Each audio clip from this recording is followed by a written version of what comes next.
All right, everyone, Monday, July 20th, about 2:50 in the afternoon. This is Taylor, and we'll dive in here, take a look at the rankings, which are, for now, stuck at market neutral, which usually implies we could really go either which way.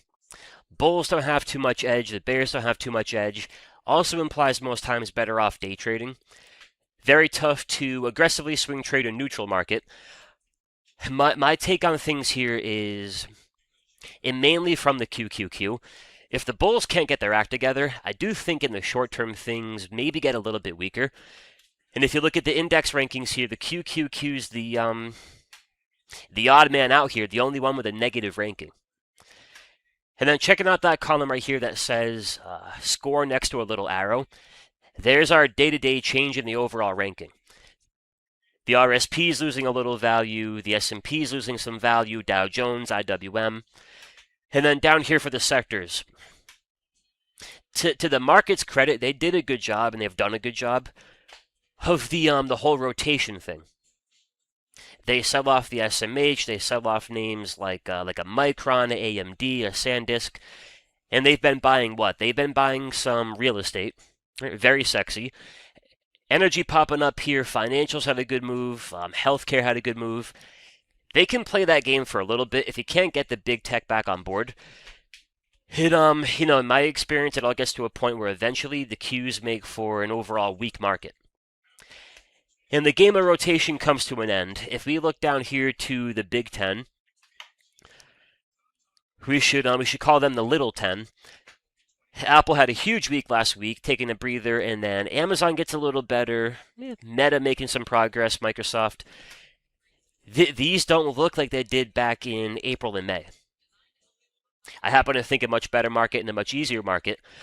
And then if you look up here to a few of the top bull, Philip Morris not too shabby. You got Palo Alto.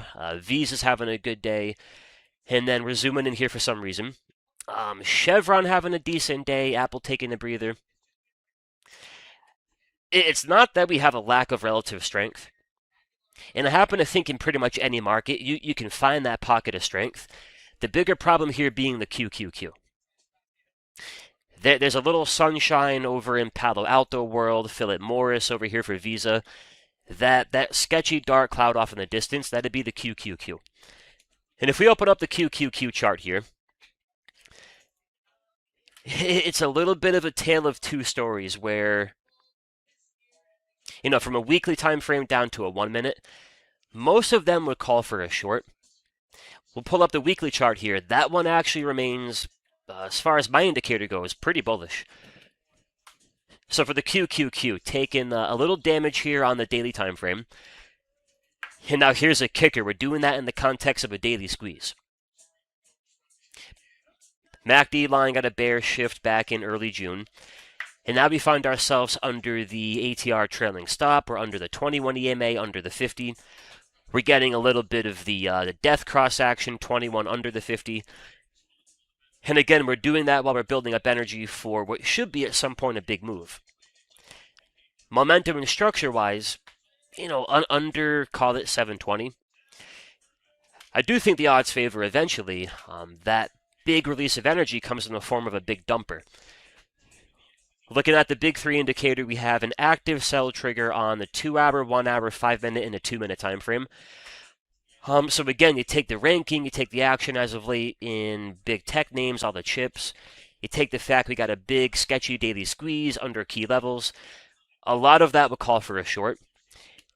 If we then pull up the weekly time frame, and the thing you got to keep in mind about being an active trader, you kind of feel every little bit of it, right? I think a lot of us are pretty tuned in Monday through Friday, the open, the afternoon, the close.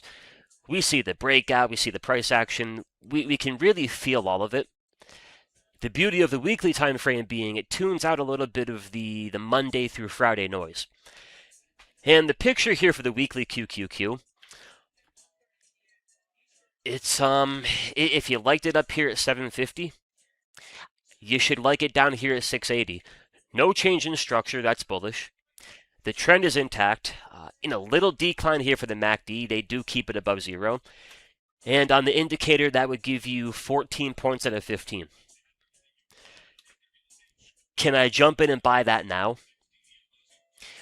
With a weird looking daily squeeze, with a 1 hour, 30-minute, 15-minute sell trigger. I don't want to buy it in the face of all that. Do I really want to jump in and get aggressively short right above the weekly buy zone? I don't want to do that either. That, I think, plays into the whole idea of I'm in a neutral market. Couple things in great shape, couple things not so much. Bigger time frames are bullish, lower time frames are bearish. And to try to go to bed married to one idea, I am buying calls, I am long for a few days, I am buying puts, I am short for a few days. I don't think it'd be the easiest game. So for me, it's more of a day trader's market. And the context and the clarity for that would come from, for me, from a 1 hour time frame down to about a 5-minute. And if we are, say, looking at the 15-minute QQQ, until I get a buy or a short trigger in a squeeze, I'm going to do a lot of nothing. We don't have to really reinvent the wheel to go from swing trading to day trading. A lot of the same things that work for you on a swing trading time frame, be it a monthly chart, a weekly time frame, take that same approach, take that down to a 1 hour, a 30-minute, a 15-minute. I think you'll find the same success. The benefit being, you find a really nice 15-minute squeeze for a long or a short. You don't need day after day of strength or day after day of direction. You don't need weeks of direction. You can sometimes make out pretty good with 5, 10, maybe 15 minutes of good direction.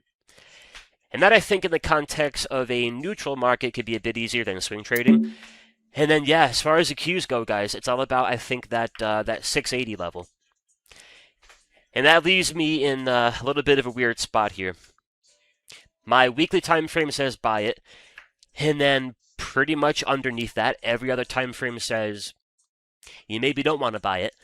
Being patient for now. A couple of things that do pop up here on the rankings. One would be a couple of these Bitcoin names. If we go by the biggest increase in the score today, couple of things popping up here. You have Penn, Spotify, and I thought we had Coin. Where's Coin? Yeah, here's Coin.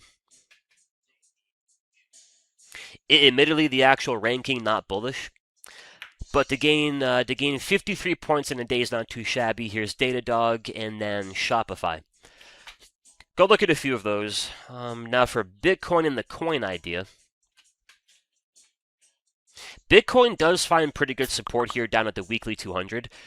And then how's maybe a daily looking? I mean, not perfect, but not bad. Actually, it's a little interesting. They got the bullish MACD turn. Momentum now in the bulls' favor. They have a good handful of closes back above the daily 21.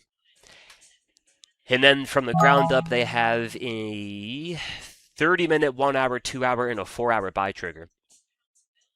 I kind of like that, guys. Not for a big home run trade, but the thinking here would be if they can keep it above that daily 21, there should at least be room for a move back into the falling 50 around 68,000. All right, I like it. I need to find a squeeze. And what do you know? I found one. So I'm going to jump in here, buy a couple of these micro Bitcoin futures contracts. After I wrap up the video. But I do like that one. And then for coin here. Yeah, coin was looking a lot better about an hour ago. Bitcoin futures I do like. And then we'll do one more here, folks. Let's go take a peek at Spotify. Could we see spot run?